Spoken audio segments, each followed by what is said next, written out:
Ito talaga na IP, yung pinakamalawak sa lahat ng mga IP. Directional, kung saan siya nakaharap, pumapalo ng 200 meters. Tested ng karamihan. So yung iba nagtatanong, Sir, paano nga ba i-config ng VLAN yung gamit mo na directional? Yan yung ituturo ko sa inyo. Yung ginagamit ng karamihan para mas malawak ito kasi kung saan lang siya nakaharap, 200 meters lang. Sa likuran, mahina na po siya. So yung ginagawa ng karamihan, dual IP, triple IP, katulad ng andito sa gilid. So ngayon, pwede kayo gumawa ng dual IP, triple IP, naka-VLAN setup. So ngayon, ituturo ko sa inyo kung paano i-config. So bago natin i-config yung ating directional app, kailangan muna natin siya i-power. Yung kasama niya na adapter, saksakan nyo ng UTP cable, yung PoE, andito po, mababasa po dito, PoE, papunta po yan dito sa ating directional app. Yung dulo ng ating PoE na cable, saksak nyo dito sa WAN. Kung nakatalikod yung antenna, nasa right side nyo. At sa adapter naman, may katabi yung PoE na LAN yung nakalagay.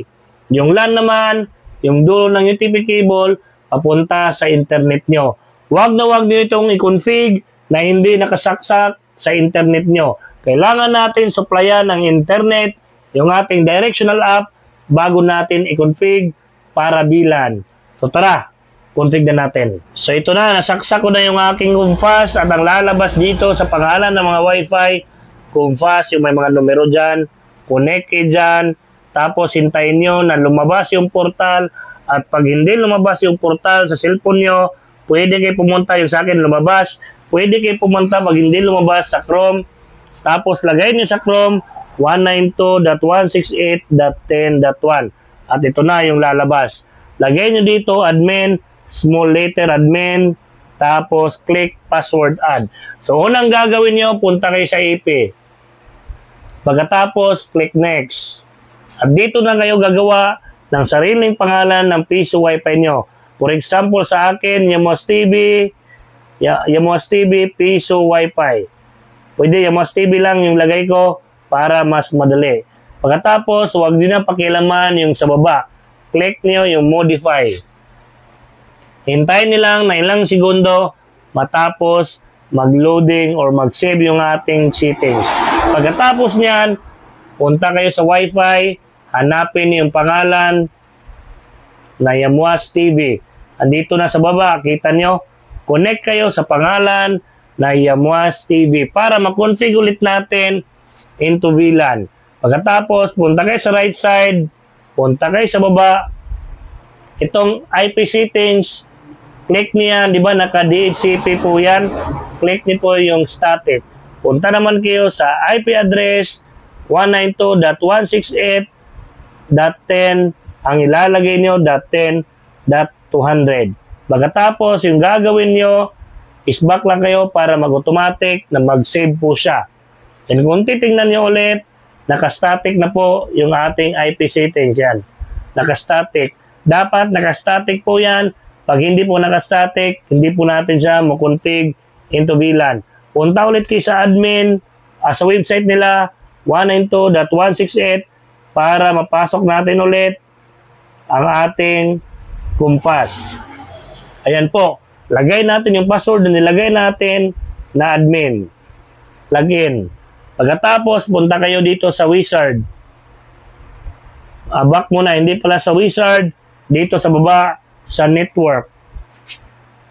Pagkatapos sa network, punta kayo dito right side, VLAN.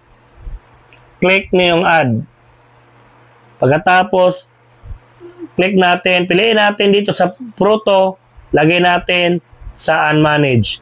Sa VLAN ID naman, nakadepende po yan sa firmware na gamit nyo. For example, LPB, 13 yung kanilang VLAN, at sa Pisofy naman is 22.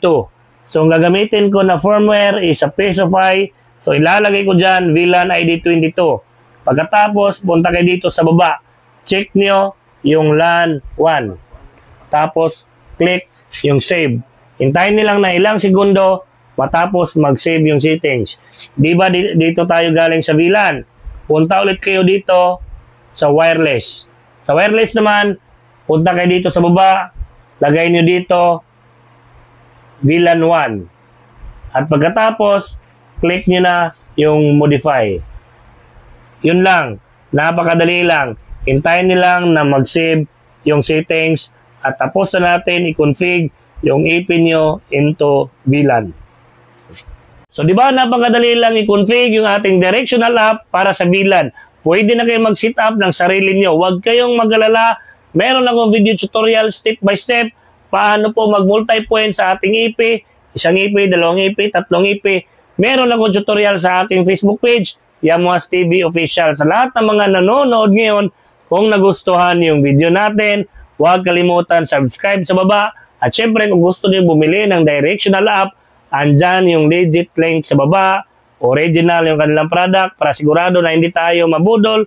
Yung link sa baba, pwede niyan puntahan. Maraming salamat. Huwag kalimutan subscribe. Yamuas TV ang inyong lingkod.